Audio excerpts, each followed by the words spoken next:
Praise the Lord. प्रभूच्या नावाला धन्यवाद देतो मी की देवबाप्पांनी ही सुंदरशी वेळ दिली आहे पुन्हा एकदा की आपल्या परिवारामध्ये देवाचं गौरव देवाच्या इच्छेने तो करण्यासाठी सेवकाच्या माध्यमातून आलेला आहे. म्हणून सर्वप्रथम आपण देवबाप्पाचा आदर सन्मान प्रार्थनेने करूया आणि बंधू आपल्यासाठी प्रार्थना करतील. Hallelujah hallelujah hallelujah. परमेश्वर खरोखर तो महान आहे प्रभू. मान सन्मान गौरव मी सर्व तुला देतो. हे माझ्या पित्या, मी तुला उंचावतो. आणि पगारे पास्टरांचं यावेळेस येणं झालं, लेट झालं, त्याबद्दल पगारे पास्टर हे दिलगीर आहेत. कारण काही ना काही अडचण, काही ना काही कारण असेल म्हणूनच ते येऊ शकले नाही. बरं असो. आणि जे माझ्या नाती जे प्रभूचं गीत गाणार आहेत, प्रभू त्यांना तू पवित्र आत्म्याने सहाय्य आणि मदत कर. आणि पगारे पास्टरांकडून जे वचन सांगतील ते आम्हाला समजू दे. हीच पवित्र नावाने तुझ्या चरणी प्रार्थना करतो. आमेन. आमेन.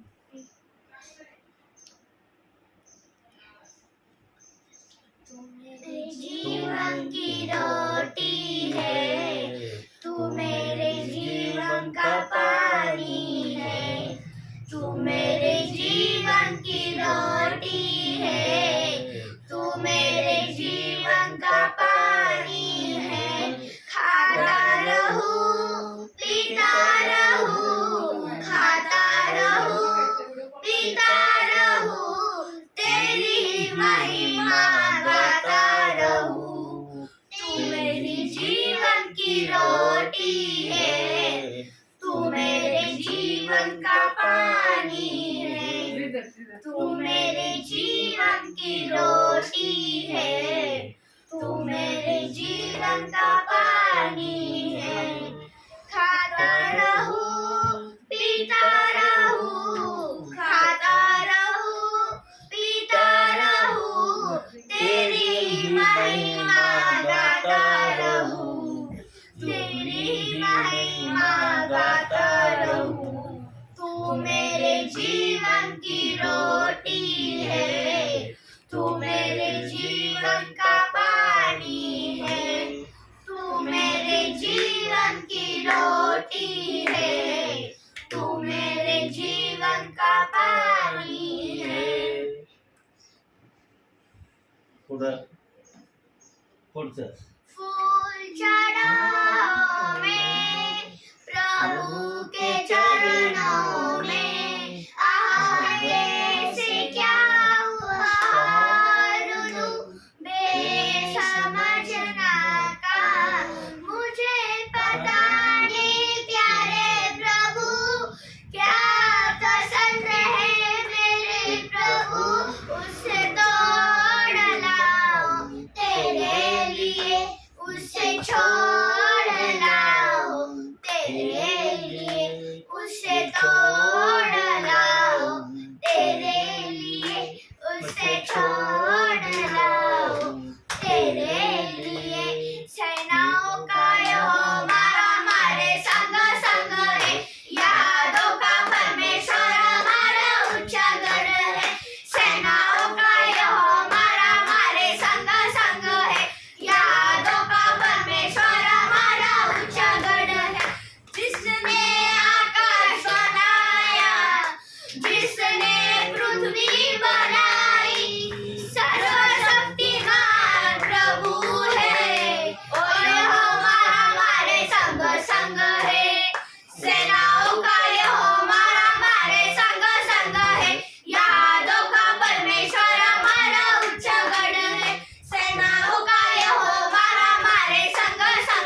समुद्र को जिसने दुभागा, जंगल में से मार्ग निकाला हो। समुद्र को जिसने दुभागा, जंगल में से मार्ग निकाला। मार्ग सत्य जीवन वही है, वो यहोवा हमारे संग संग है। मार्ग सत्य जीवन वही है, वो यहोवा हमारे संग संग है। सेनाओं का यहोवा हमारे संग संग है। याकूब का परमेश्वर हमारा ऊंचा गढ़ है। सेनाओं का यहोवा हमारे संग संग है। याकूब का परमेश्वर हमारा ऊंचा गढ़ है। फार सुंदर. एवढ्या लहान वयामध्ये जर अशी सुरुवात आहे तर मोठे झाल्यावर निश्चितच मोठी सुरुवात असेल. देवबाप्पाच्या नावाला धन्यवाद असो या गोष्टीसाठी. प्रियांनो, बायबलमध्ये अनेक राजे होऊन गेले. अनेक राजांना देवबाप्पाने प्रजेची सेवा करण्याची संधी दिली. 1 वर्षापासून ते 40 वर्षापर्यंत राजांकडून देवबाप्पाने आपली सेवा करून घेतली.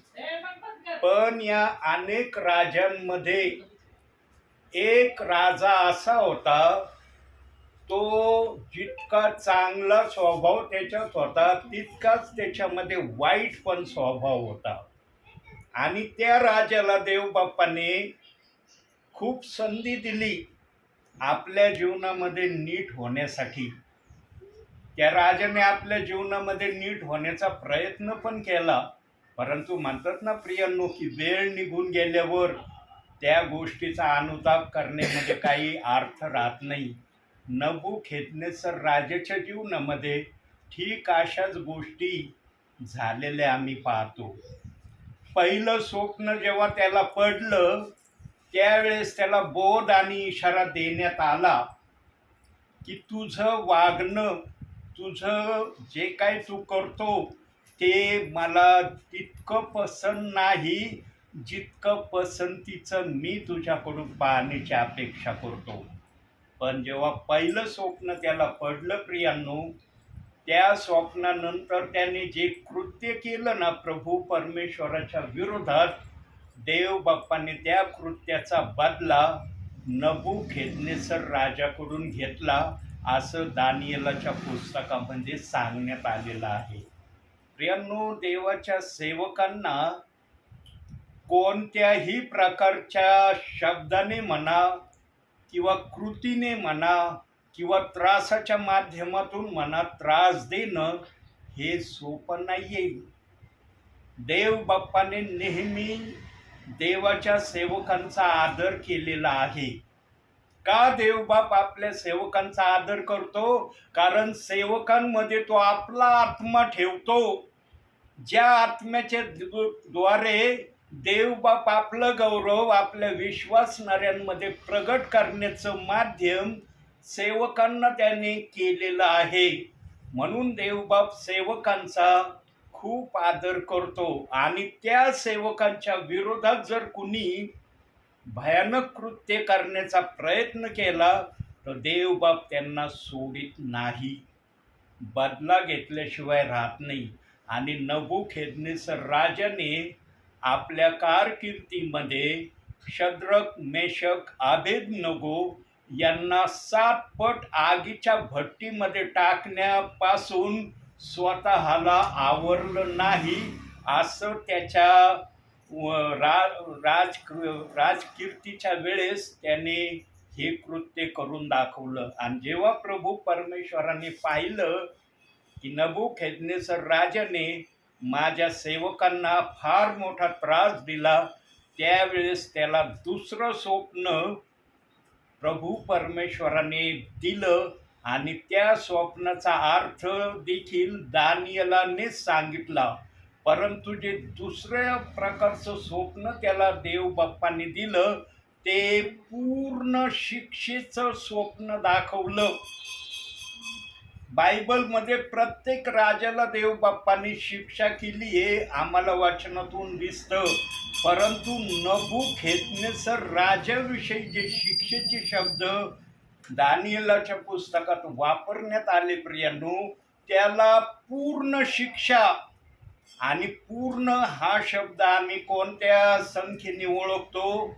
7 या अक्षराने आम्ही पूर्ण या शब्दाला ओळखतो. आणि नबूखदनेस्सराला याच प्रकारची शिक्षा देव बाप्पाने दानिएलाच्या 4थ्या अध्यायामध्ये केलेली आम्हाला दिसते. परंतु त्याला ही शिक्षा होण्या अगोदर देव बाप्पाने त्याला एक गोष्टीचं सावधानतेचा इशारा दिला, आणि त्याने तो इशारा जास्त ऐकण्याच्या क्रियेकडे लक्ष न देता न करण्याच्या क्रियेकडे त्याने सुरुवातीला फार मोठं लक्ष दिलेलं आम्हाला वाचनातून दिसतं. पण नंतर त्याने त्या देव बाप्पाच्या इशाऱ्याचा सन्मान केला असं वचनात आम्ही वाचतो देखील. तर पाहूया आपण दानिएलाचं पुस्तक याचा 4था अध्याय आणि त्याचं 27वं वचन. देव बाप्पाने त्याला कोणता इशारा दिला तो अगोदर आपण वचनातून पाहूया. दानिएल 4था अध्याय 27वं वचन.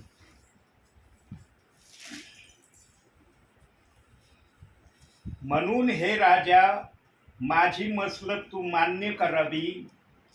तू पाप सोडून धर्माचरण करावे, अधर्म सोडून गरिबावर दया करावी. आशाने कदाचित तुझे स्वास्थ्य अधिक काळ राहील. प्रियांनो, त्याला चांगलं करण्याच्या प्रक्रियेमध्ये, नीतीने वागण्याच्या प्रक्रियेमध्ये आणि सर्वांबरोबर आपलं नातेसंबंध चांगले ठेवण्याच्या बोधाने देव बाप्पाने या ठिकाणी धर्माचरण या शब्दाच्या द्वारे नबूखदनेस्सराला दानिएलाच्या माध्यमातून सावधान केलं. पण अगोदर हा नबूखदनेस्सर राजा ऐकल्याबरोबर त्यांनी ही प्रक्रिया केली नाही. त्याने ऐकल्यानंतर, म्हणतात ना, मी अगोदरच बोलताना बोललो ना की पाप केल्यानंतर अनुताप करण्यामध्ये अर्थ राहत नाही. त्याने या गोष्टीचा बोध आणि इशारा ऐकून घेण्या अगोदर त्याने शद्रक, मेषक, अबेदनगो यांना 7 पट आगीच्या भट्टीमध्ये टाकलेलं होतं.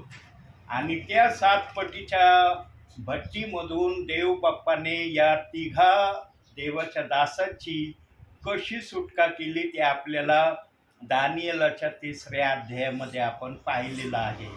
प्रियांनो, जे देवाचे आहेत ना, मग विश्वासी असो, सेवक असो, देव बाप त्यांना कधीही अंतर देत नाही असं जुन्या करारातही सांगितलंय आणि नवीन करारातही सांगितलंय. जी देवाची प्रजा आहे त्या प्रजेचं संरक्षण, रक्षण देव बाप हर प्रकारे करायला समर्थ आहे, हे त्याने वेगवेगळ्या माध्यमातून आपल्या लोकांना दाखवलं आहे. आणि ज्यांनी जुलूम करण्याचा प्रयत्न केला त्यांना पण शिक्षा मी कशी करू शकतो हे देखील बायबलमध्ये अनेक ठिकाणी सांगण्यात आलेलं आहे. सगळ्यात भयानक शिक्षा फारो राजाला देव बाप्पांनी केली. अतिशय भयानक शिक्षा.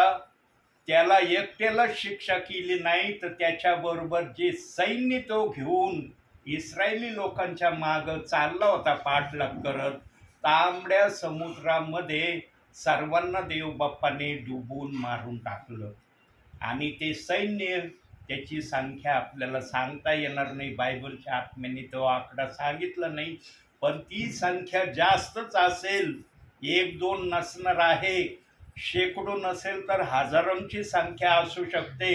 कारण 6 लाखापेक्षा अधिक इस्रायली लोक जर मिसर देशातून मोशेच्या नेतृत्वामध्ये बाहेर पडले तर त्यांचा नाश करण्यासाठी, त्यांना मारण्यासाठी फारो राजाने हजारोंची सैन्य सेना आपल्याबरोबर घेऊन इस्रायली लोकांच्या मागं तो आला असेल असं आपण गृहीत धरूया.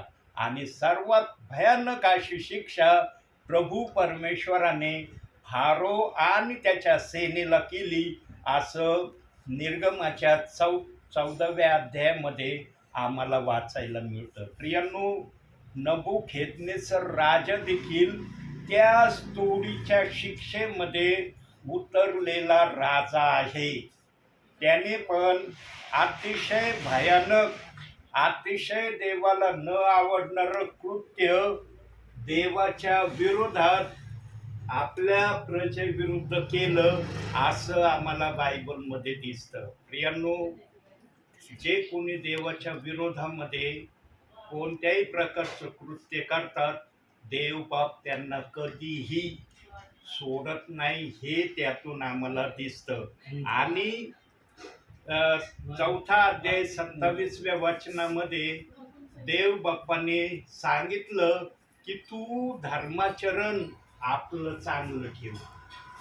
धर्माचरण चांगलं ठेवण्याच्या प्रक्रियेने तू माझ्या समोर येण्याचा प्रयत्न कर. हा निरोप दानिएलाने नबुखेदनेस्सर राजाला सांगितला.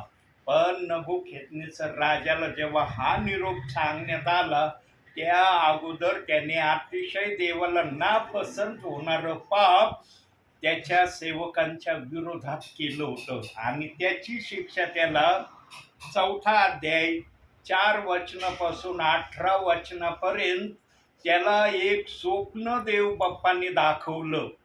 आणि ते स्वप्न इतकं भयानक आहे, आपण आता सगळे वचन वाचणार नाही. 4थ्या वचनापासून 18 वचनापर्यंत नबुखेदनेस्सर राजाला जे स्वप्न पडलं त्या स्वप्नाचं उत्तर दानिएलाने एका वाक्यात त्याला दिलं. बघा, 4 पासून 18 पर्यंतची वचनं, इतकं मोठं स्वप्न नबुखेदनेस्सर राजाला प्रभू परमेश्वराने दाखवलं, पण दानिएलाने त्या स्वप्नाचं उत्तर त्याला एका वाक्यात दिलं. असं नाही की बस फोडून ते स्वप्न सांगितलं नाही. 19 वचनापासून ते 24 वचनापर्यंत देव बाप्पाने त्या स्वप्नाचा सविस्तर अर्थ सांगितला. परंतु 25व्या वचनामध्ये म्हणतात ना, सर्व गोष्टीचा सारांश असतो. सगळ्या गोष्टीचं सांगणं थोडक्यामध्ये, ज्याला आपण म्हणतो ना प्रगट करणं, ते दानिएलाने 4थ्या अध्यायाच्या 25व्या वचनामध्ये प्रगट केलं. आणि ते काय केलं ते वचन आपण बघूया. तुला मनुष्यातून घालवून देतील, तुझी वस्ती वन पशुत होईल, तुला बैलाप्रमाणे गवत खावा लागेल, तू आकाशातील दहीवाराने भिजशील. मानवी राज्यावर परात्पर देवाची सत्ता आहे व तो ते पाहिजे त्यास देतो. हे ज्ञान तुला होईपर्यंत तुझवरून 7 काळ जातील. बघा, 7 काळाचा समय, 7 हा आकडा किंवा अक्षर पूर्णतेचं दर्शक आहे. आणि नबुखेदनेस्सर राजाला जी शिक्षा देव बाप्पाने केली ती शिक्षा पूर्ण केली असं बायबलचा आत्मा सांगतो. देव बाप्पाने त्याला शिक्षा करण्यात कोणत्याही प्रकारची कसर माग सोडली नाही असं या वचनातून आम्हाला दिसतं. पण एवढी भयानक शिक्षा, 7 काळाची शिक्षा नबुखेदनेस्सराने सहन केली आणि तो देवासमोर नम्र झाला. हे फार महत्वाचं आहे प्रियांनो. जे म्हणतात ना, एक विचार आहे, तुमची सुरुवात कशी असो पण तिचा शेवट जर चांगला असला ना तर तो आशीर्वादित आहे. प्रियांनो, नबुखेदनेस्सराने आपल्या कारकिर्दीमध्ये मंदिर पाडलं, जाळलं, मंदिराची नासधूस केली. प्रियांनो, नबुखेदनेस्सर राजाच्या नावावर मंदिराला पाडण्याची, जाळण्याची, नासधूस करण्याची प्रक्रियेचं पाप हे फक्त नबुखेदनेस्सर राजाने केलं. असं आम्हाला त्याच्या कारकिर्दीमध्ये दिसतं. आणि नबुखेतनेसर राजा हा असा राजा आहे की त्याला देवबापाने कोणत्याही शिक्षेला माग न ठेवता परमेश्वराने मन मोकळ्यापणाने नबुखेतनेसर राजाला शिक्षा केली, असं दानिएलाच्या पुस्तकामध्ये आम्हाला वाचायला मिळतं.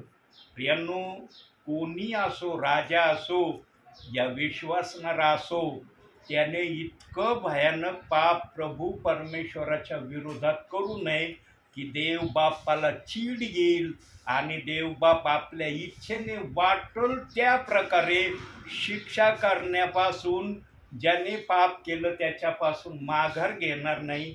अशा प्रकारे कुणी पापामध्ये स्वतःला गडवून घेऊ नये, हेच नबुखेतनेसराच्या या पापाच्या प्रक्रियेतून आम्हाला बोध आणि इशारा देवबाप देत आहे.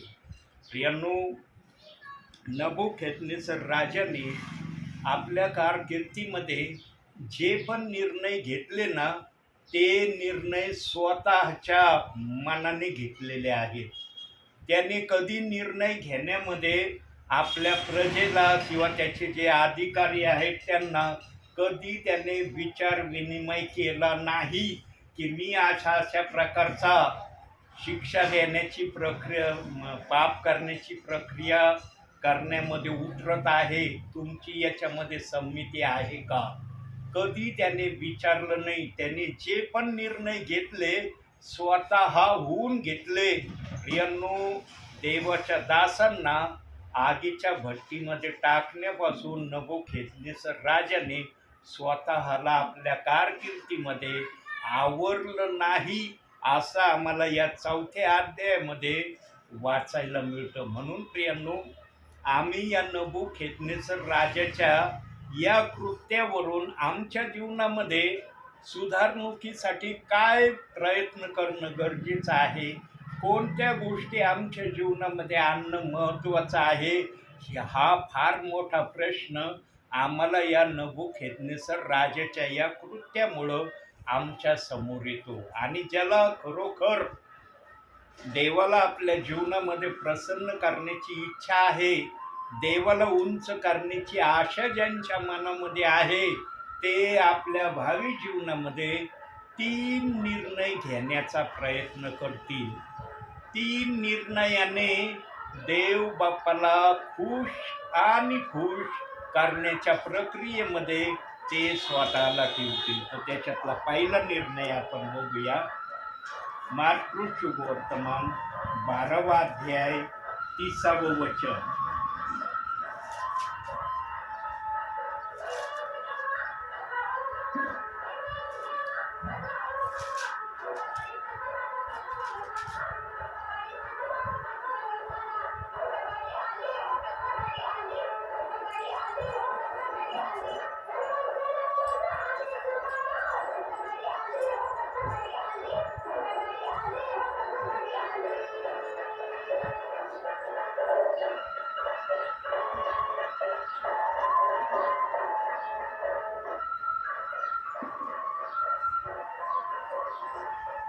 मार्क शुभवर्तमान 12वा अध्याय 30वे वचन. तू आपला देव परमेश्वर याजवर पूर्ण मनाने, पूर्ण जीवाने, पूर्ण बुद्धीने व पूर्ण शक्तीने प्रीती कर.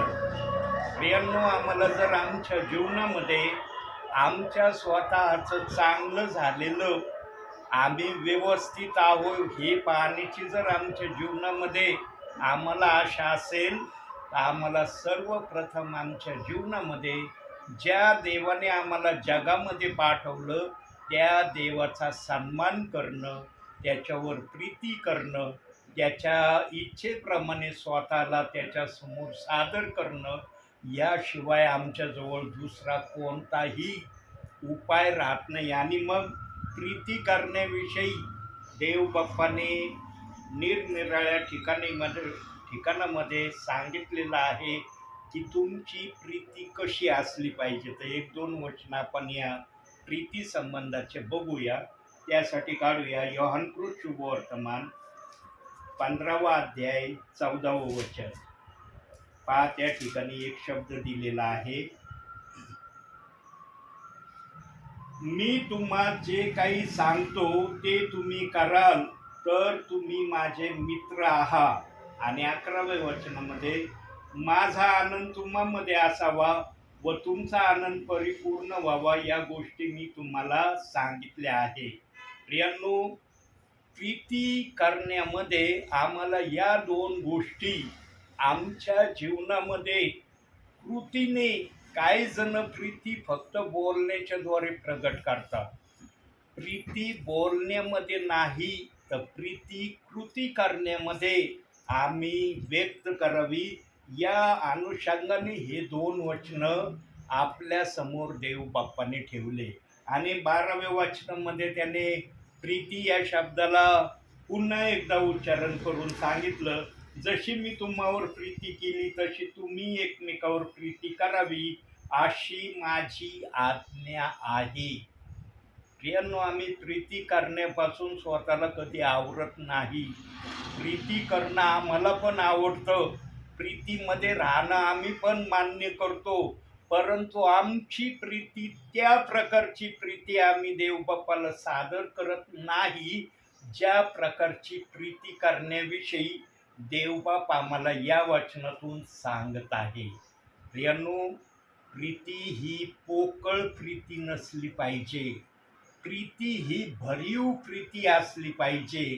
एकमेकाला मदत करण्याची, अडचणीत असलेल्यांना अडचणीतून बाहेर काढण्याची, एखादा टेन्शनमध्ये असला तर त्याला टेन्शनमधून बाहेर कसं काढता येईल या प्रयत्नाची निरनिराळे माध्यमं मनुष्याच्या जीवनावर येत राहतात. प्रियांनो, कारण एक पापामुळं अनेक पाप या जगामध्ये मनुष्याच्या द्वारे आलं असं बायबल आम्हाला शिकवतं.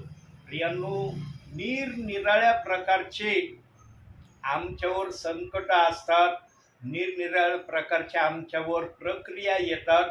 या सर्वांमधून ज्याला होईल तितकं देवाच्या आत्म्याच्या प्रेरणेने, सहानुभूतीने एखाद्याला जर त्याच्या समस्येतून बाहेर काढता आलं ना, त्याच्यासारखी प्रीती करणारा देवाच्या नजरेमध्ये दुसरा कोणी नाही. प्रीती काही जण फक्त बोलण्याच्या द्वारे फार मावळतीने प्रगट करतात कधी कधी. प्रियांनो, मावळतीची प्रीती कोणाला जरी कळत नसली पण देव बाप्पाला ती प्रीती कळते. म्हणून या 12व्या वचनामध्ये देवबाप कसं बोलतो, जशी मी तुम्हावर प्रीती केली तशी तुम्ही दुसऱ्यांवर प्रीती करा. प्रभूने आमच्यावर प्रीती करण्यासाठी ठेवलाय का कुठला भेदभाव? आजही आम्ही प्रभू परमेश्वराच्या विरोधात पाप करतो. क्षणोक्षणी आमच्याकडून पाप होतात आणि आम्हाला जाणीव पण कधी कधी देवाचा आत्मा करून देतो की अरे हे जे काही तू करत आहे हे पाप आहे. ही जाणीव होऊन पण आम्ही कधी कधी पाप करण्याच्या प्रक्रियेमध्ये स्वतःला आवरण्याचा प्रयत्न करत नाही आणि चांगल्या गोष्टीपेक्षा वाईट गोष्टी करणं हे आमच्या जीवनामध्ये फार वेळेला आम्ही कृतीच्या द्वारे प्रभू परमेश्वराला दाखवलं पण आहे. प्रियांनो, देवाने आम्हाला चांगलं बनण्यासाठी त्याने आपल्या राज्यात आम्हाला घेतलंय आणि त्याने आमची जी निवड केली, आम्ही चांगले जर असतो तर आम्हाला निवडलं नसतं त्यांनी. आम्ही चांगले नव्हतो म्हणून त्याने आम्हाला निवडलं आणि वचनाप्रमाणे वागण्यासाठी त्याने आमच्यावर दया आणि कृपा केलेली आहे. आजही तो आमच्यावर दया आणि कृपाच करत आहे. पण आम्ही त्या देवाच्या दयेचा आणि कृपेचा किती चांगल्या गोष्टी करण्यामध्ये उपयोग करतो हे आम्ही आमच्या जीवनातून प्रत्येक दिवशी स्वतःला अनुभवातून तपासणं महत्त्वाचं आहे. प्रियांनो, देवबाप्पाने प्रीतीचं वाक्य एका वचनात पूर्ण प्रीती तुम्ही केली हे देखील आम्हाला कळवलं आहे. गलतीकाराचं पत्र 5वा अध्याय 14व्या वचनामध्ये त्याने सांगितलेली आहे ही गोष्ट. आपण वाचूया ती गोष्ट. गलतीकाराचं पत्र 5वा अध्याय 14वं वचन.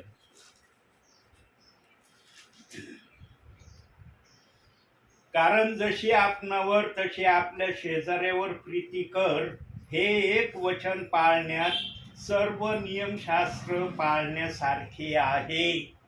बघा, आम्ही जर प्रीती देवाने सांगितलेल्या गोष्टीप्रमाणे करण्याच्या प्रयत्नामध्ये स्वतःला ठेवलं, तर देव बाप्पाचा आत्मा मला सांगत आहे की या पवित्र शास्त्रातले जेवढे वचन आहेत त्या सर्व वचनाचा तुम्ही सन्मान केलाय.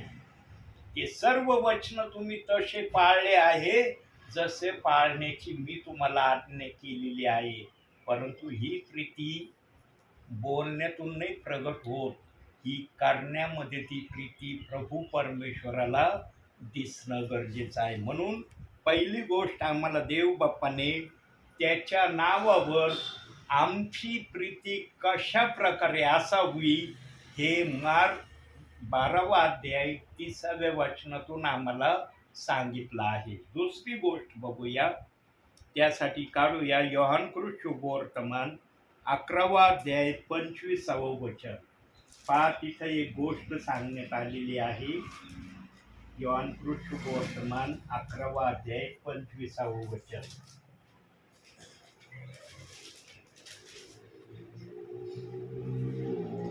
येशूने तिला म्हटले, पुनरुत्थान व जीवन मीच आहे. जो माझवर विश्वास ठेवितो तो मेला असला तरी जगेल. प्रियांनो, आमचा विश्वास आमच्या जीवापेक्षाही अधिक आम्ही देवावर ठेवावा हे या वचनातून देवबाप आम्हाला सांगत आहे. आम्ही विश्वास ठेवणारे आहोत प्रियांनो. असं आम्हाला म्हणताच येत नाही की आम्ही विश्वास ठेवणारे नाही, परंतु आमचा विश्वास, त्या प्रकारचा विश्वास आम्ही देवबाप्पाला दाखवित नाही ज्या प्रकारे दाखवण्याची देवबाप आमच्याकडून आशा करतो. आणि या ठिकाणी मार्था आणि येशू ख्रिस्त यांच्यामध्ये एक संभाषण झालेलं आहे. आणि ते संभाषण अशा परिस्थितीमध्ये झालेलं आहे जेव्हा मार्थेचा भाऊ लाजार मरून 4 दिवस झालेले आहेत आणि 4 दिवसाच्या वेळेला येशू ख्रिस्त हा मार्थेला भेटण्यासाठी येतो. तेव्हा मार्था त्याला सर्वप्रथम एका वाक्याने प्रभूच्या मनाला खिन्न करण्याचा प्रयत्न करते. कोणतं वाक्य बोलती ती प्रभूला म्हणती, तुम्ही जर इथं असते तर माझा भाऊ मेला नसता. आणि या वाक्याला ऐकल्यावर येशू ख्रिस्त मनामध्ये थोडासा का होईना अनुतप्त झालेला आहे असं आम्हाला त्यांच्या संभाषणातून दिसतं. आणि मग येशू ख्रिस्ताला माहीत होतं की मी मार्थेच्या भावासाठी काय करण्यासाठी आलेलो आहे, परंतु मार्थेला ते समजलं नाही. येशू ख्रिस्ताने पुनरुत्थानाची भाषा मार्थेशी बोलला, पण मार्थेने त्या पुनरुत्थानाची भाषेचं उत्तर येशू ख्रिस्ताला काय दिलं, मला माहित आहे पुनरुत्थानामध्ये माझा भाऊ उठणार आहे. येशू ख्रिस्त आता या समयाला लाजराचं पुनरुत्थान करण्याच्या तयारीत होता, पण मार्था ज्या पुनरुत्थानाच्या शब्दाचं उच्चारण करत होती ते पुनरुत्थान सर्वांचं होणार आहे, त्या पुनरुत्थानाची भाषा ती येशू ख्रिस्ताशी करत होती. म्हणून येशू ख्रिस्ताला मार्थेचा फार कळवळा आला सुरुवातीला. आणि तिच्या आज्ञानाला पाहून, ती किती आज्ञानी आहे, किती तिच्यामध्ये नासमजीची गोष्ट ती आपल्या मनात ठेवून आहे, याला पाहून येशू ख्रिस्त 11व्या अध्यायाच्या 35व्या वचनामध्ये तिच्याकडं पाहून रडतो. वचनात दिलं, येशू रडला. का रडला प्रियांनो? कारण मार्थेचं ते अज्ञानाची भाषा आणि अज्ञानाची समज तिच्यामध्ये किती खोलवर होती, या गोष्टीला पाहून येशू ख्रिस्त रडला. प्रियांनो, येशू ख्रिस्ताच्या रडण्यामागं फार मोठा अर्थ आहे प्रियांनो, आणि हा अर्थ पवित्र आत्म्याशिवाय कोणाला सांगणं शक्य होत नाही. प्रियांनो, जेव्हा येशू ख्रिस्त रडला तेव्हा येशू ख्रिस्ताने ठरवलं की आता मार्थेच्या भावाचं पुनरुत्थान कधी होणार आहे हे मला आता हिला दाखवणं गरजेचं आहे. आणि मग तो त्यानंतर म्हणाला, त्याला कुठे ठेवले आहे तेथे मला घेऊन चला. आणि तिथं गेल्यावर त्याच्या कबरेवर जी धोंड होती ती धोंड हटवायला येशू ख्रिस्ताने सांगितली. आणि मग येशू ख्रिस्ताने आपलं मुख उघडून फक्त एक वाक्य तो बोलला, लाजरा लाजरा बाहेर ये. आणि हे शब्द ऐकल्याबरोबर लाजर लगेच कबरेमध्ये हातपाय बांधलेल्या अवस्थेमध्ये असलेला लाजर कबरेतून बाहेर आलेला आहे असं आम्हाला दिसतं. आणि जेव्हा लाजर कबरेतून बाहेर येतो तेव्हा मार्थेला समजतं की येशू ख्रिस्त माझ्याशी कोणत्या पुनरुत्थानाची भाषा बोलत होता आणि मी येशू ख्रिस्ताला कोणत्या पुनरुत्थानाचं उत्तर देत होते. प्रियांनो, आमच्या जीवनामध्ये आम्ही कधीही देवाच्या शब्दाचा अनादर करू नये. आम्हाला या त्यांच्या संभाषणातून आमच्या भावी जीवनासाठी काय महत्त्वाचा आशय किंवा विषय आमच्या समोर येतो तो हा की प्रभू आम्हाला जे सांगतो ना आम्ही तेच ऐकायचं आणि त्याच प्रकारे करण्यामध्ये आमची धन्यता आहे. प्रभूला आम्ही विरोधार्थ शब्दाने त्याच्या वाक्याचं उत्तर देणं हे आमच्या जीवनासाठी घातक आहे, हे आम्हाला यातून देवबाप शिकवित आहे. प्रियांनो, देवबापाने आम्हाला चांगलं होण्यासाठी वधस्तंभावर आपल्या शरीरामध्ये पाणी ठेवलं नाही, आपल्या शरीरामध्ये रक्त ठेवलं नाही. प्रियांनो, एवढा मोठा त्याग कोण करू शकतो? प्रियांनो, कोणाला एवढा मोठा त्याग करणं शक्य होईल? येशू ख्रिस्ताशिवाय असा त्याग कोणीच करू शकत नाही. रक्ताचा एक थेंब राहिला नाही, पाण्याचा एक थेंब त्याच्या शरीरात त्या दुष्ट दुर्जनांनी ठेवला नाही, असं वधस्तंभावर खेळण्याच्या प्रक्रियेच्या वचनातून आम्हाला वाचायला मिळतं. त्याच्या कुशीमध्ये जेव्हा भाला घोसकण्यात आला तेव्हा त्या भाल्याला पोटामध्ये गेल्यानंतर रक्त आणि पाणी येशूच्या शरीरातून बाहेर आलं असं वचन आम्हाला सांगतं. प्रियांनो, ज्या येशू ख्रिस्ताने आम्हाला वाचवण्यासाठी आपल्या स्वतःच्या शरीराचा खालच्या पातळीपर्यंत त्याग केला, त्या येशू ख्रिस्ताच्या ऐकण्यामध्ये आम्ही पण किती तत्पर असलं पाहिजे हे आम्हाला यातून शिकायला मिळतं. आम्ही नेहमी देवाचा शब्द आत्म्याने आणि खरेपणाने ऐकण्याच्या प्रक्रियेमध्ये स्वतःला ठेवणं हे महत्त्वाचं आहे. आणि मार्था येशू ख्रिस्ताबरोबर संभाषण करत असताना नेमकी या गोष्टीमध्ये चुकलेली आहे असं आम्हाला त्यांच्या संभाषणातून पाहावयास मिळतं. म्हणून येशू ख्रिस्त रडला आणि नंतर त्याने लाजराला जिवंत केलं असं आम्हाला त्या वाचनातून दिसतं. प्रियांनो, देव बाप्पाला एवढं आम्ही मजबूर करू नये, एवढं देव बाप्पाच्या सहनशक्तीची परीक्षा आम्ही घेऊ नये की देवबाप आमच्याकडं पाहून रडेल. मार्थेकडं पाहून येशू ख्रिस्त रडला. प्रियांनो, त्या अध्यायामध्ये दिलेला आहे. वेळेअभावी आपण काही वचनं काढत नाही, तुम्ही नंतर वाचा. योहान 11 अध्याय 35व्या वचनामध्ये येशू रडला हा शब्द देण्यात आलेला आहे. प्रियांनो, आम्ही आमच्या भावी जीवनामध्ये इतकं आज्ञानी राहू नये की देवबाप आमच्या आज्ञानाकडे पाहून मनस्वी मनामध्ये तो नाखुश होईल. आम्ही नेहमी वचनाला धरून आमच्या जीवनामध्ये प्रभूमध्ये चालण्यासाठी सतत आणि सतत प्रयत्न करणारे असावे, ही देवबाप आमच्याकडून अपेक्षा करतो.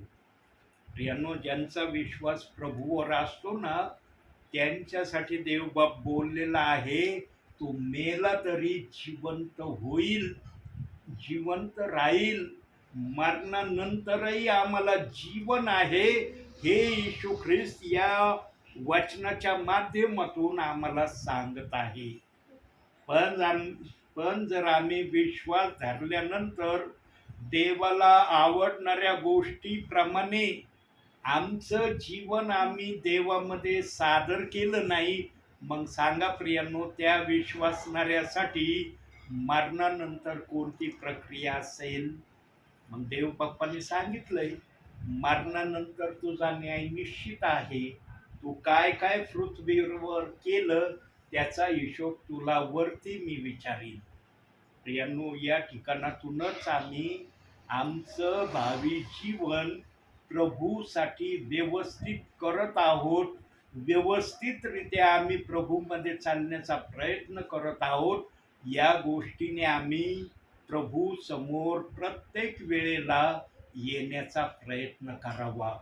प्रियांनो, आम्ही आमच्या जीवनामध्ये कधीही स्वतःला फार शहाणे आम्ही आहोत असं समजू नये. आम्ही नेहमी आमच्या जीवनामध्ये या गोष्टीने स्वतःला ठेवण्याचा प्रयत्न करण्याचा आम्ही प्रयत्न केला पाहिजे की मी आज्ञानी आहे. जो स्वतःला आपल्यामध्ये आज्ञानी या शब्दाने ठेवण्याच्या प्रक्रियेने चलल ना, त्यालाच म्हणता येईल की मी शहाणा नाही. हा, कधी कधी बघा, आम्हाला आमच्या भावी जीवनामध्ये वाटचाल करत असताना काही जण दिसतात की ते अशा कृती आमच्या समोर सादर करण्याचा प्रयत्न करतात की त्यांच्या त्या कृतीतून आम्हाला समजतं की हे फार अतिशहाणे आहेत, यांना सगळं काही माहीत आहे, इतरांना काहीच माहिती नाही. अशा प्रकारची प्रक्रिया आम्हाला कधी कधी कोणाच्या वर्तनातून दिसून येते प्रियांनो. आणि ही प्रक्रिया निरनिराळ्या ठिकाणी आहे, असं नाही ही प्रक्रिया एकाच ठिकाणी आहे. जेव्हा आम्ही स्वतःला प्रभू समोर लीन नम्र करू ना प्रियांनो, तेव्हा आमच्यामध्ये मी फार अतिशहाणा आहे या प्रवृत्तीचं वागणं आमच्यामध्ये कधीच येणार नाही. पण आमच्यामध्ये या प्रक्रिया नसल्या ना, दीन लीन नम्र, तेव्हा आम्ही आमच्या मनाला येईल त्या प्रकारे आम्ही स्वतःला इतरांसमोर वागण्याच्या द्वारे प्रगट केल्याशिवाय पण राहू शकणार नाही, हे यातून आम्हाला दिसतं. म्हणून प्रियांनो, देवाने जर आम्हाला विश्वासाने आपल्या राज्यात घेतलंय, तर आम्ही पण विश्वासाने देवबापाला तीच कृती करून दाखवायची आहे, ज्या कृतीच्या अनुषंगाने देवबाप्पाने आम्हाला आपल्या राज्यात घेतलेला आहे. प्रियांनो, आम्ही कधी स्वतःला उंच करण्याच्या प्रक्रियेमध्ये कधीच राहण्याचा प्रयत्न करू नये. आम्ही प्रसिद्ध होण्याच्या माध्यमातूनच देवाच्या राज्यामध्ये चालण्याचा पण आम्ही कधी प्रयत्न करू नये. आम्ही फक्त वचनाप्रमाणे आचरण करण्याच्या प्रक्रियेमध्ये स्वतःला जर ठेवण्याचा प्रयत्न केला तरच आमच्या भावी जीवनामध्ये आम्हाला वचनाप्रमाणे देवासमोर विश्वासाने चालता येईल. प्रियांनो, विश्वास असा आमच्या जीवनामध्ये आम्ही सादर करणारे प्रियजन आम्ही बनावं, ज्या विश्वासाची देवबाप आमच्याकडून आशा करतो. जिथं विश्वास आहे ना, तिथं वाईट गोष्टीला जागा नाही. वाईट गोष्टी त्या विश्वासणाऱ्याच्या जीवनामध्ये येऊ शकत नाही. तो म्हणू शकत नाही की माझ्या जीवनामध्ये वाईट गोष्टी आहेत. आज तर आम्हाला इतक्या उघडरित्या काही वाईट गोष्टी काही विश्वासणाऱ्यांच्या दिसतात प्रियांनो, पण आम्हाला जेवढं वचनातून सांगणं शक्य होतं आत्म्याच्या प्रेरणेने तेवढं सांगितल्याशिवाय सेवक राहत नाही. पण विश्वासणारा जर ते ऐकूनही आपल्या जीवनामध्ये सुधारणूक करण्याची तयारी दाखवित नाही, तर देवबाप पण समजून घेतो की याला वर आल्यावर याचा न्याय मी करावं ही त्याची इच्छा आहे. पण ज्याला वाटतं ना की माझा न्याय वरती होऊ नये, तो या ठिकाणातूनच सर्व प्रकारच्या वाईट गोष्टी सोडून देण्याचा प्रयत्न करतो. आणि वाईट गोष्टीची सुरुवात खोटं बोलण्यापासून होते प्रियांनो. एखाद्याला जर म्हणायचं झालं ना तू वाईट गोष्टी करतो, तर त्या वाईट गोष्टीची सुरुवात कुठून आहे? खोटं बोलण्यापासून. आणि त्याचा शेवट कुठं आहे? व्यसनामध्ये त्याचा शेवट आहे. प्रियांनो, जो कोणी खोटं बोलण्यापासून व्यसनापर्यंत आपल्या स्वतःला प्रभूमध्ये आवरण्याचा प्रयत्न करेल आणि प्रभू सांगतो त्या गोष्टीमध्ये चालण्यामध्ये स्वतःला ठेवण्याचा प्रयत्न करेल, तोच प्रभूच्या राज्यामध्ये प्रभूच्या आसनासमोर प्रभूची स्तुती करणारा देवाचा आज्ञाधारक विश्वासू किंवा सेवक प्रभूसाठी राहील. आणि हीच प्रक्रिया देवबाप अखिल जगातल्या विश्वासणाऱ्याकडून सेवकांकडून आज अपेक्षित आहे. जिथं ही आशा देवबाप धरतो तिथं वचनाला दोष लावण्याच्या प्रक्रियेला जागा मिळेल का? वचनाला दोष लावण्याची इच्छा कोणाच्या मनामध्ये येईल का? पण आजच्या वास्तविक जीवनामध्ये आम्ही जगत असताना आज एका वचनाला दोष लावण्यापासून काही विश्वासणारे काही सेवक आजही माघार घ्यायला तयार नाही. आजही त्या वचनाला, ते देवाचं वचन आहे, देवाने आमच्यासाठी दिलंय, हे काही जण मान्य करायला तयार नाही. प्रियांनो, आम्ही जर वचनाच्या विरोधात बोलतो, वचनाच्या विरोधात चालतो, वचनाच्या विरोधात नानाविध प्रकारच्या प्रक्रिया करतो, तर आम्ही स्वतः समजून घ्यायचं की मी देवासमोर किती देवाची इच्छा पूर्ण करणारा आहे. म्हणून प्रियांनो, अंतिम समयामध्ये शेवटची संधी देवाने आम्हाला दिलेली आहे की आता तरी तुम्ही खऱ्या विश्वासाने, खऱ्या इच्छेने माझ्या समोर येण्याचा प्रयत्न करा. तिसरी गोष्ट पाहूया आपण शेवटची, त्याच्यासाठी काढूया अनुवादाचं पुस्तक 26वा अध्याय आणि 16वं वचन.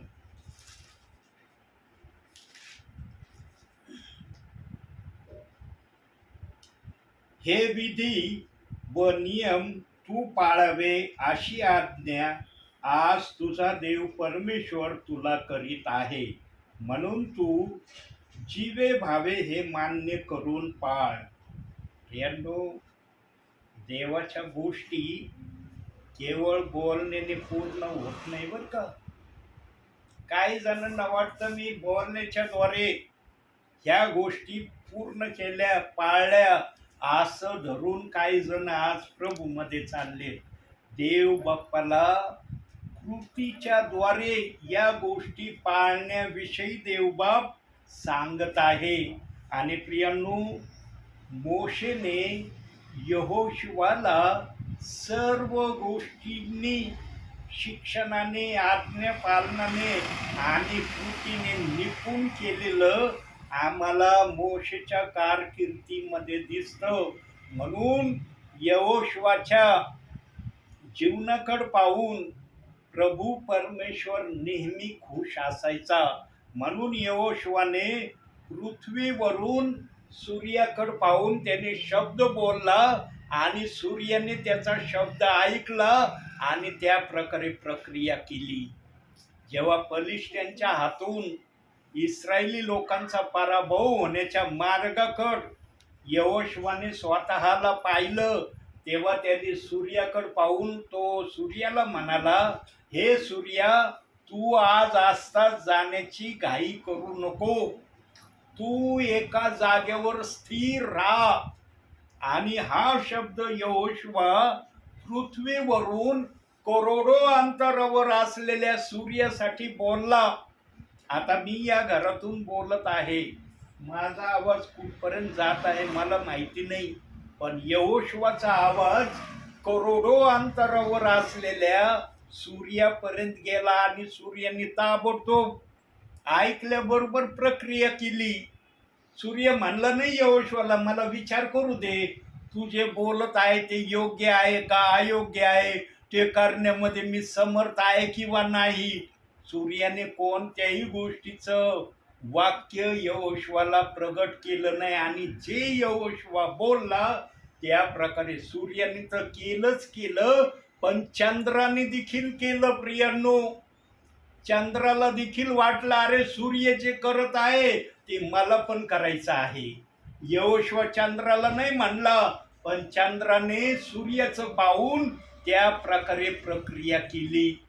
प्रियांनो, एका दासाच्या मुखातून निघालेल्या शब्दाचा आदर जर सूर्य करतो, चंद्र करतो, तर विचार करा तो दास प्रभूच्या नजरेमध्ये किती आज्ञाधारक असेल.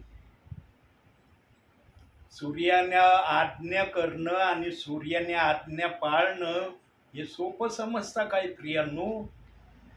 आपल्या जीवनामध्ये असं वागण्याचा आम्ही मनुष्यासमोर तरी प्रयत्न करावा की समोरचा व्यक्ती जरी आम्हाला तोंडावर आमची स्तुती करणारा नसला चालेल, पण माग कवाईनं तो म्हणला पाहिजे की XYZ देवाचा सेवक किंवा विश्वासणारा खरोखर प्रभूच्या इच्छेप्रमाणे करण्यामध्ये मला दिसत आहे. आमची स्तुती आमच्या मुखाने आम्ही कधी करू नये किंवा आमची स्तुती इतरांकडून होण्याच्या प्रक्रियेत आम्ही जरी त्या ठिकाणी नसलो तरी देवबाप्पाने आम्हाला धन्यतेच्या नावामध्ये गणलेलं आहे. आणि जर आम्ही ऐकण्याच्या प्रक्रियेमध्ये त्या ठिकाणी असलो तरी देवबाप आम्हाला धन्यतेच्या शब्दाने सन्मानित करतो. प्रियांनो, आमच्या ख्रिस्ती जीवनामध्ये आज्ञेला आम्ही फार मोठी जागा देणं गरजेचं आहे. जो आज्ञा मानण्यामध्ये स्वतःला ठेवण्याचा प्रयत्न करतो ना प्रियांनो, तो सहसा पाप करण्यामध्ये तत्पर नसलेला आम्हाला दिसतो.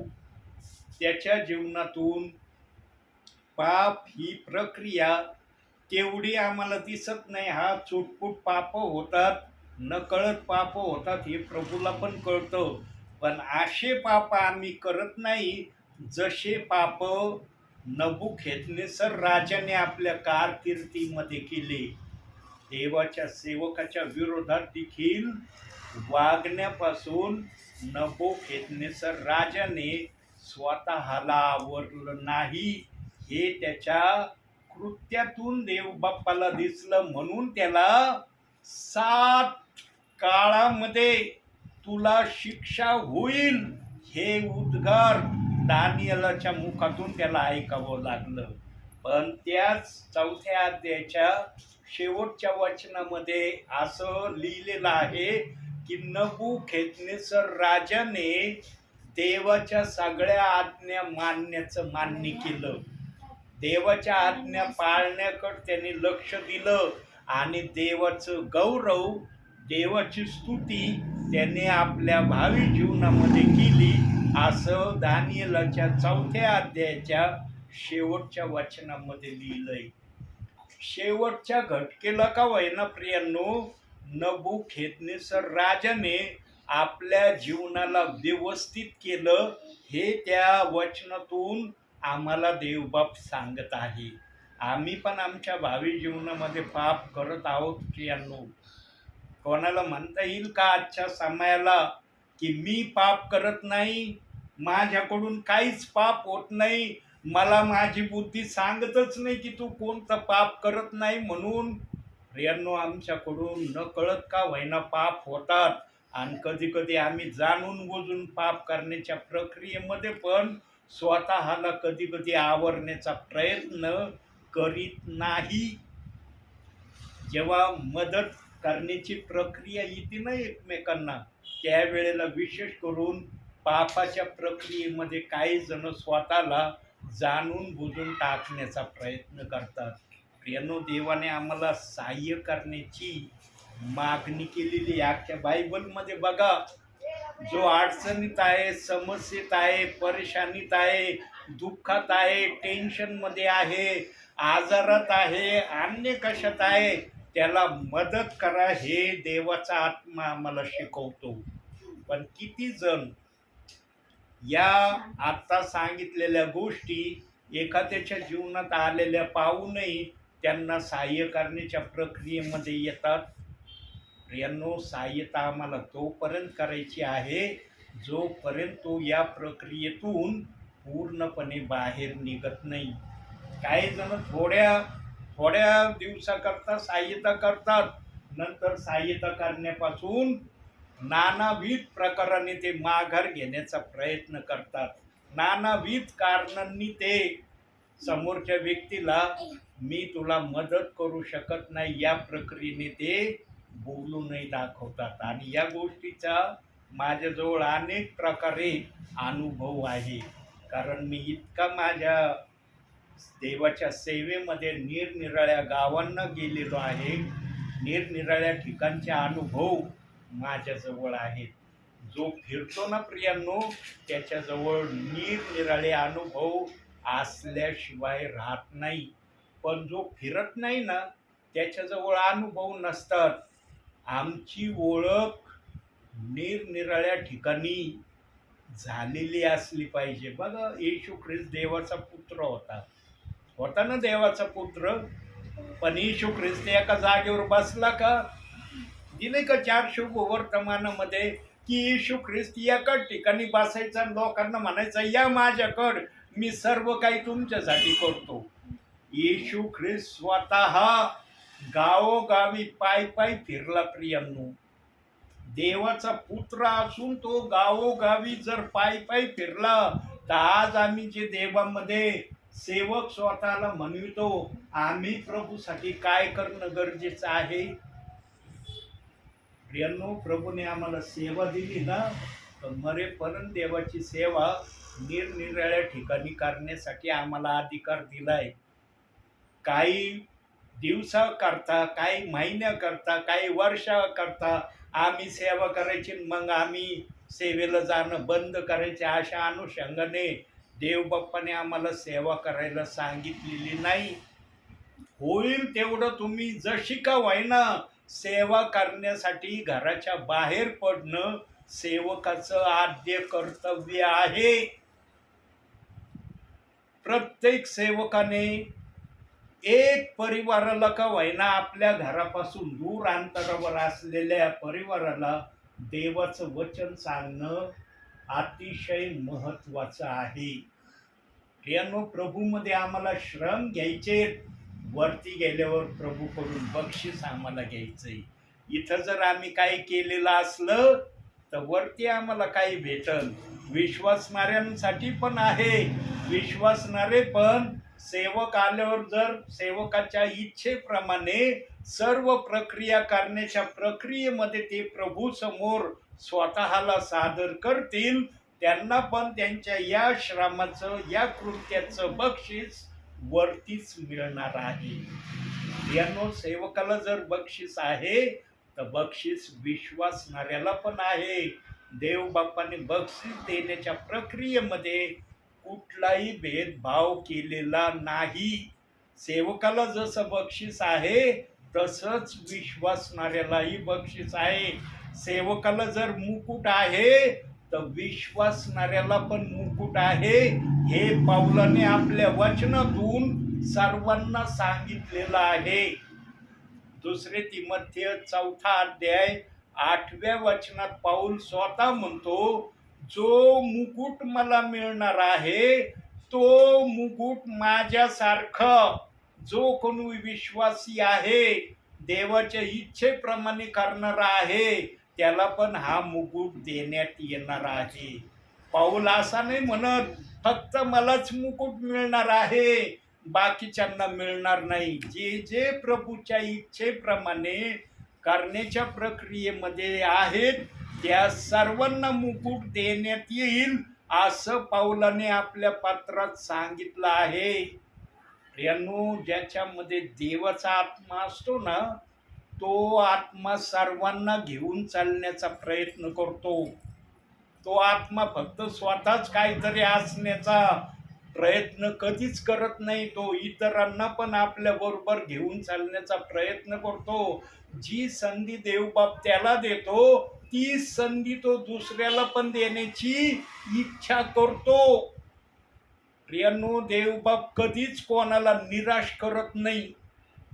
देवाच्या डिक्शनरीमध्ये विश्वासणाऱ्याला, सेवकाला निराश करण्याची प्रक्रिया अख्ख्या बायबलमध्ये कुठंच देवाच्या आत्म्याने वचनातून प्रगट केलेली नाही. तर देवाचा आत्मा आम्हाला वचनातून सांगतो, जे निराश आहे त्यांना देवबाप खुश करणारा आहे, त्यांची इच्छा पूर्ण करणारा आहे. कारण प्रियांनो, आमच्या देवबापाने आम्हाला नेहमी आशीर्वादित आम्ही असावं या प्रक्रियेमध्ये ठेवण्याचा प्रयत्न एदेन बागेपासूनच केलेला आहे. म्हणून आदमाला त्याने एदेन बागेमध्येच आशीर्वाद दिला होता. काय आशीर्वाद दिला होता? आशीर्वादित व्हा, फलद्रूप व्हा, पृथ्वी व्यापून टाका. इतका मोठा आशीर्वाद जो प्रभू परमेश्वराने आदमाला एदेन बागेत दिला, तो आशीर्वाद आजच्या समयाला झालाय का नाही पूर्ण? झालाय का नाही पूर्ण प्रियांनो? आज आम्हाला प्लॉट भेटतात का? कुठं राहिलेत का प्लॉट आज कुठं उपलब्ध? प्रियांनो, अख्खी पृथ्वी मनुष्याने जवळजवळ व्यापून टाकली आहे. हा आशीर्वाद देव बाप्पाचा मनुष्याने पूर्ण केला आहे. प्रियांनो, जो देव बोलतो ना, ते देव बाप करून दाखवतो. आणि त्या प्रक्रियेमध्ये आमची देव बाप्पाने सर्वप्रथम निवड केली. आमच्या माध्यमातून देव बाप्पाने आम्हाला जे पाहिजे ते दिलेलं आहे. म्हणून आम्ही देवाचा आमच्या जीवनामध्ये नेहमी सन्मान करणारे आम्ही असलं पाहिजे. देवाच्या विधी पाळणारा असलं पाहिजे. देवाच्या इच्छेप्रमाणे वागणारा असलं पाहिजे. आणि देव माझ्या जीवनातून नेहमी कसा प्रसन्न राहील या गोष्टीकडे आमचं सतत आणि सतत आम्ही जर लक्ष ठेवलं तरच आम्हाला म्हणता येईल की आम्ही आमच्या भावी जीवनामध्ये कधीही देवाच्या विरोधात न वागणारे, विश्वासणारे किंवा सेवक आहोत असं त्यांना देवाच्या सामर्थ्याने म्हणण्यासाठी हरकत राहत नाही. पण हा शब्द जितका सोपा मी बोलत आहे तितका करणं अवघड आहे.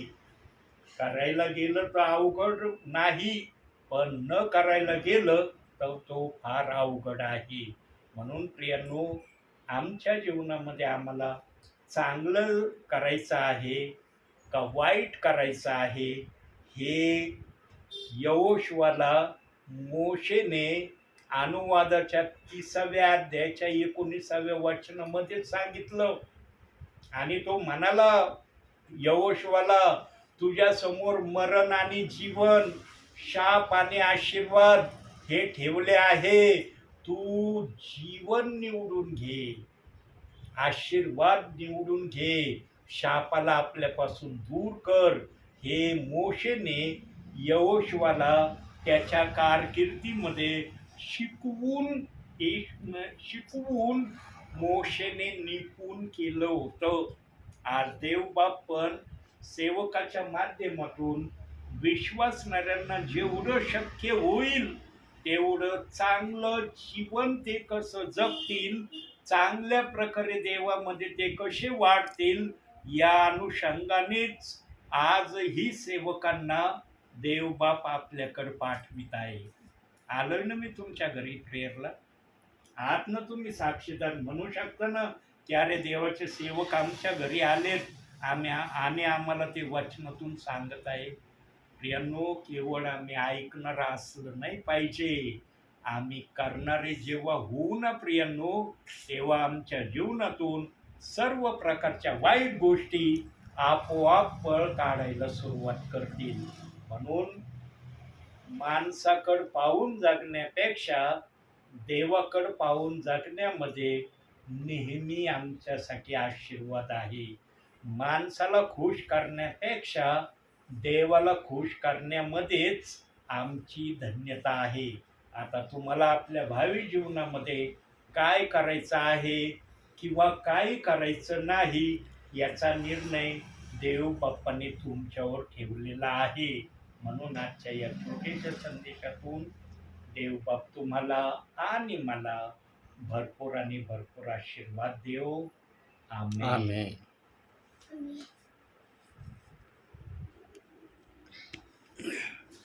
डोळे बंद करूया आपण.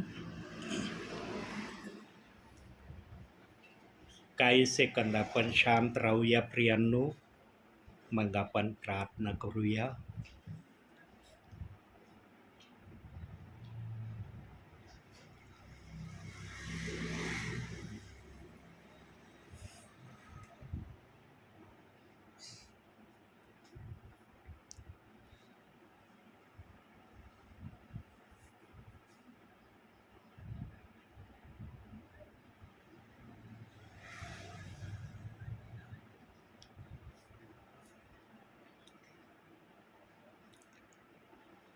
गाईन मी उपकार तुझे हे प्रभु राया,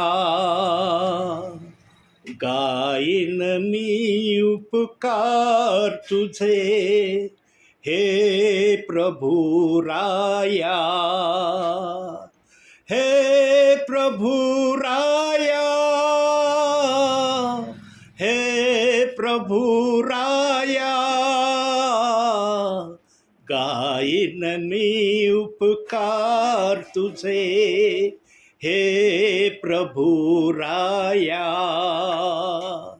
गाईन मी उपकार तुझे हे प्रभु राया, हे प्रभु राया, हे प्रभु राया, हे प्रभु राया, हे प्रभु राया, गाईन मी उपकार तुझे हे प्रभु राया, गाईन मी उपकार तुझे हे प्रभु राया, हे प्रभु राया. होय, आमच्या जीवनामध्ये देवाने जे उपकार आमच्यावर केलेले आहेत त्याचा आम्ही नेहमी स्मरण करणारे असावे ही देवबाप आमच्याकडून अपेक्षा करतो. Hallelujah, praise the lord, glory Jesus, thank you Jesus, thank you master. Hallelujah, hallelujah, hallelujah, glory lord, hallelujah, hallelujah, gracious father, gracious father, wonderful Jesus, hallelujah, hallelujah, hallelujah. स्वर्गीय बापा, तुझ्या नावाला धन्यवाद देतो, तुझ्या नावाला उंचावतो. मान, महिमा, गौरव, सन्मान, स्तुती सर्व माझ्या बापा तुझ्या पवित्र नावाला देतो. तुझा जय जयकार करतो, तुला उंचावितो, तुला स्तवितो, तुला आभार प्रदर्शनाचा, उपकार स्तुतीचा यज्ञ मी अर्पण करतो माझ्या बापा.